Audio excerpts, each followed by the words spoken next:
بسم اللہ الرحمن الرحیم۔ حضرت امام حسین علیہ السلام کی میدان کربلا میں کرامتیں۔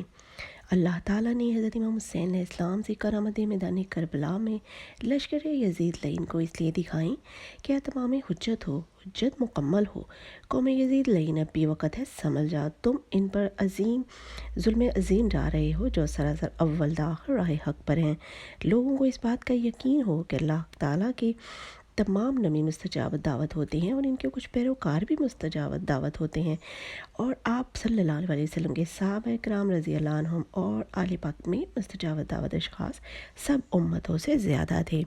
حضرت امام حسین علیہ السلام بھی مستجاب دعوت تھے، لیکن یہ اللہ کے برگزیدہ پیارے لوگ رضا الہی کے خلاف کبھی بھی یہ دعا نہیں کرتے تھے۔ یہ رضا الہی کو جانتے ہیں اور ان کا ظرف اس قدر وسیع ہوتا ہے کہ اللہ سے وہی چاہتے ہیں، اسی پر عمل کرتے ہیں جو اللہ ان سے چاہتا ہے۔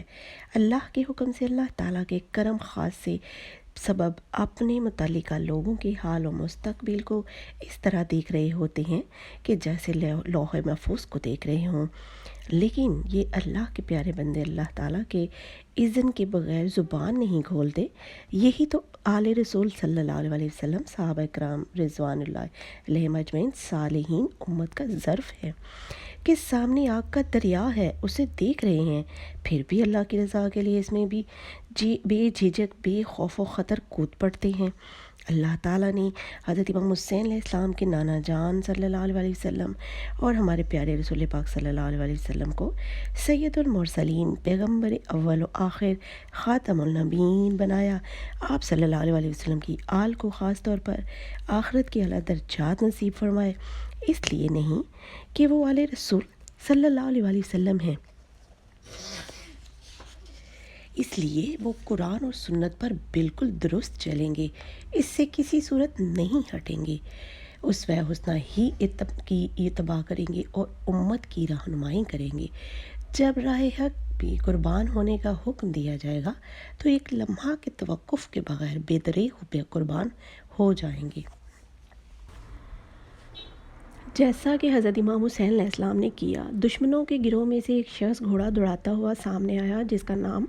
مالک بن عروہ تھا۔ جب اس نے دیکھا کہ لشکر امام حسین علیہ السلام کے گرد خندق میں آگ جل رہی ہے اور شعلے بلند ہو رہے ہیں تو اس تدبیر سے اہل خامہ کی حفاظت کی جا رہی ہے،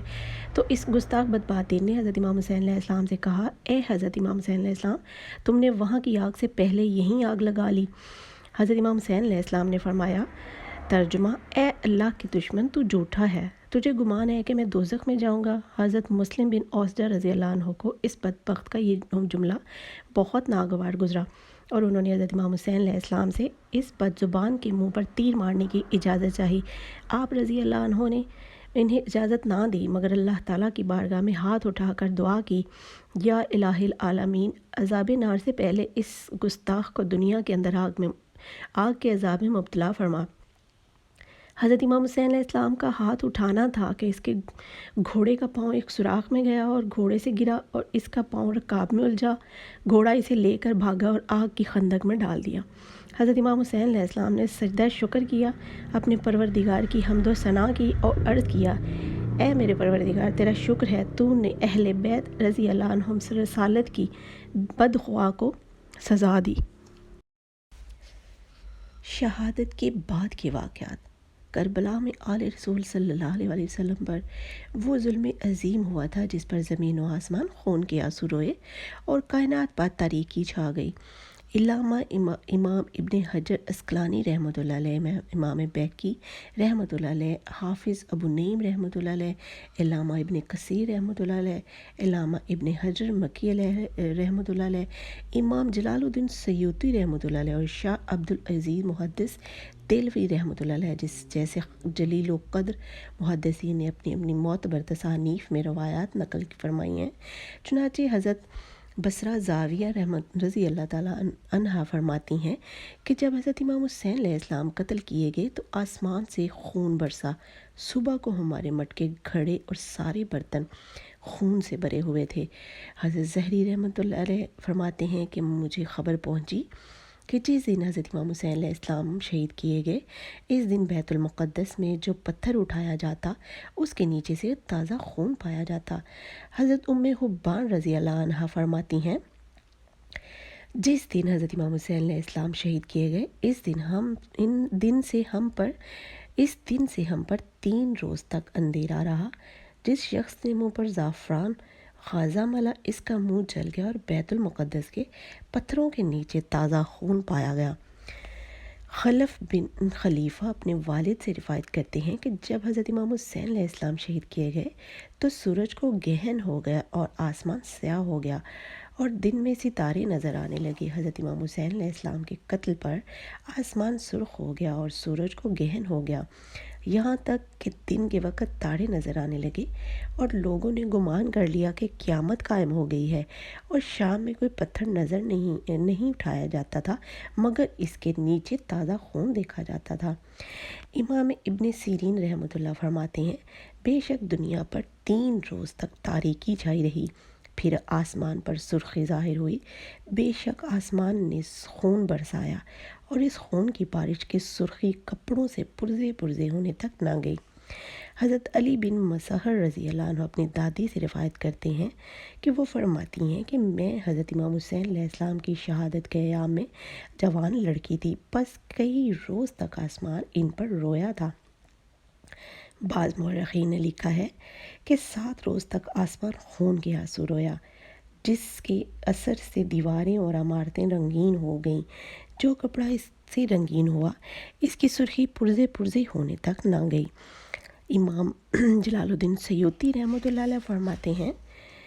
جب حضرت امام حسین علیہ السلام شہید کیے گئے تو 7 دن تک دنیا تاریک رہی، دیواروں پر دھوپ کا رنگ زعفرانی رہا، ستارے ایک دوسرے پر ٹوٹ کر گرتے رہے۔ آپ علیہ السلام کی شہادت یوم عاشوراء میں ہوئی، جس دن سورج کو گہن لگ گیا۔ 6 ماہ تک برابر آسمان کے کنارے سرخ رہے، پھر وہ سرخی تو جاتی رہی مگر افق کی سرخی اب تک برابر موجود ہے، جو اس واقعہ سے پہلے نہیں دیکھی جاتی تھی۔ علامہ ابن جوزی رحمۃ اللہ علیہ فرماتے ہیں کہ اللہ تعالیٰ کا آسمان کو سرخ کرنا اور خون کی بارش برسانا اور اس کے بہت زیادہ ناراض اور غضبناک ہونے کی علامت ہے، کیونکہ جب کوئی غصہ و غضب میں آتا ہے تو اس کا خون جوش کرتا ہے اور چہرہ سرخ ہو جاتا ہے۔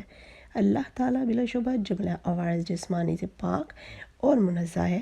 لیکن اس نے اپنی ناراضی اور غضب کا اظہار اس طرح کیا کہ آسمان کو سرخ کر دیا اور اس سے خون برسایا اور اس علامت کو قیامت تک کے لیے باقی رکھا۔ چنانچہ امام ابن سیرین رحمۃ اللہ علیہ فرماتے ہیں، بے شک آسمان پر شفق کے ساتھ جو سرخی ہوتی ہے وہ حضرت امام حسین علیہ السلام کی شہادت سے پہلے نہیں ہوتی تھی۔ الامان، الحافظ۔